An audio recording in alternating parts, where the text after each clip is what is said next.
భవిష్యత్తు ఖచ్చితంగా మళ్ళీ మనదే. ఎందుకంటే ఇందులో ఎవరికి రెండో అభిప్రాయం అవసరం లేదు.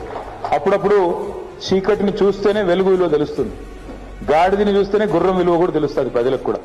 అందుకే ఈ సంవత్సర కాలం కాంగ్రెస్ పరిపాలన చూసిన తర్వాత వాళ్ళ గ్రామాలలో రైతులు బాధపడతా ఉన్నారు, గ్రామాలలో మహిళలు బాధపడతా ఉన్నారు.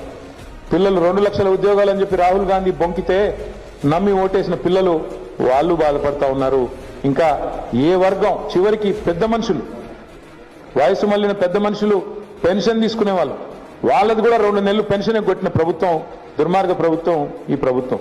కాబట్టి ఏ ఒక్క వర్గం కానీ ఏ ఒక్క మనిషి కానీ వాళ్ళ తెలంగాణలో కాంగ్రెస్ పరిపాలన వల్ల సంతోషంగా ఉన్నవాళ్ళు లేరు.